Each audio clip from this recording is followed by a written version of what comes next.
In a small town at the edge of nowhere, a boy was playing soccer alone. No shoes, no teammates, no audience. Just a worn-out ball, a cracked concrete wall, and a kid who couldn't stop kicking. His name was Ling Feng. And nobody, not his teachers, not his neighbors, not even his own mother, thought he would ever amount to anything. They were all wrong. Qingshan Middle School hadn't won a soccer match in 4 years. 4 years of losses, 4 years of embarrassment, 4 years of walking off the field with their heads down while the other team celebrated. The soccer club had 9 members, 0 motivation, and a coach, old Zhang, who was one bad season away from quitting entirely. Then one afternoon, old Zhang saw something on the empty lot behind the school. A skinny kid, barefoot, was weaving through a row of old water bottles he'd set up as defenders. Left, right, cut inside, burst forward. His acceleration was like nothing Zhang had ever seen at this level. And then the boy wound up and struck the ball low and hard along the ground. It skimmed the surface at terrifying speed, curved suddenly at the last second, and smashed the bottom corner of a makeshift goal painted on the wall. Zhang stood there for a full minute. Then he walked over and said, "You, practice, tomorrow. Don't be late." Ling Feng looked up and said, "I don't do teams." Zhang replied, "I don't care." The first week of practice was a disaster. Ling Feng was faster than everyone, more skilled than everyone, and he made absolutely sure everyone knew it. He dribbled past 3 teammates in training, ignored an open player on his left, cut inside, and tried to score alone from an impossible angle. He missed. "Pass the ball," his teammate Li Guang shouted. "You weren't in a good position," Ling Feng said flatly. That was a lie. Li Guang was completely open. But Ling Feng didn't pass. He never passed. In his mind, if you wanted something done right, you did it yourself. The team hated him. He didn't care. But late at night, after everyone else went home, Ling Feng stayed on the field alone.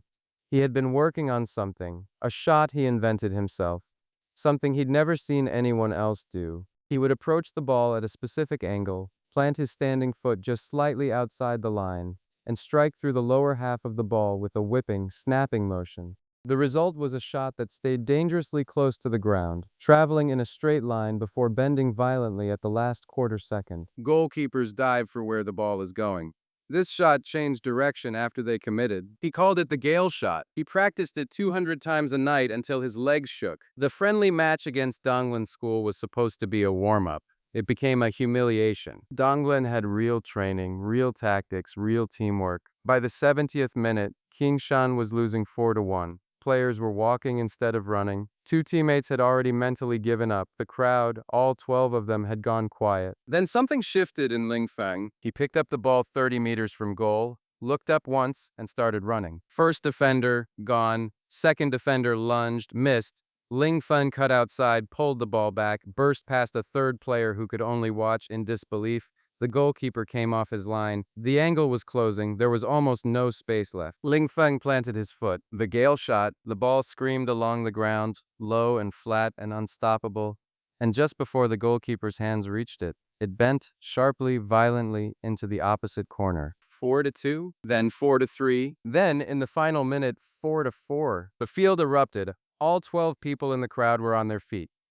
Ling Feng stood in the center circle, chest heaving, looking at his own hands like he was seeing them for the first time. One boy against 11. He hadn't needed anyone, or so he thought. 2 weeks later, a new student transferred into Class 3. Chen Yuzhe arrived with no expression, no small talk, and a passing accuracy that made every other midfielder at the school look like they were playing a different sport. His first training session, he split 3 defenders with a single diagonal pass that landed perfectly at a striker's feet 40 meters away. Nobody said anything. They just stared. Yuzhe was not impressed by Ling Feng. He watched him dribble alone, reject passes, ignore teammates, and said quietly, "Selfish players lose in the end." Ling Feng heard him.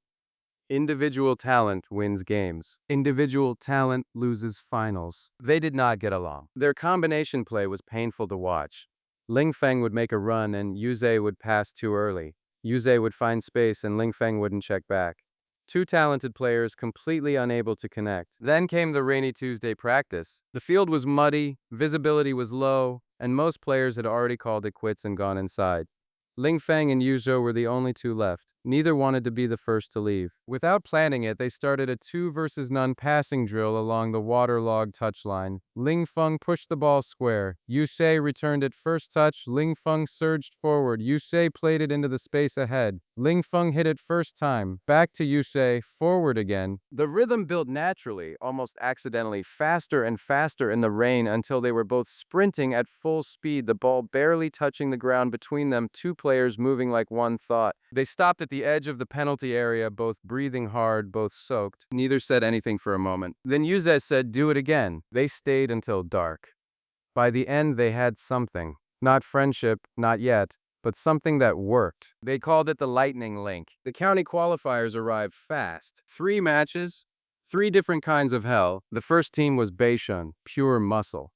Their defenders were built like trucks and tackled like they were trying to break bones. Ling Feng was knocked down 5 times in the first half. 5 times he got back up. But by halftime, he understood you cannot beat a wall by running into it. So he started moving off the ball, drifting wide, pulling defenders with him, creating space for teammates to exploit. He scored 0 goals in that match. Qingshan won 2-0. Ling Feng had won without scoring. That had never happened before. It felt strange. It also felt like growth. The second team played a perfect defensive block. All 10 players behind the ball, compact, disciplined, suffocating. Every shot was blocked. Every cross was cleared.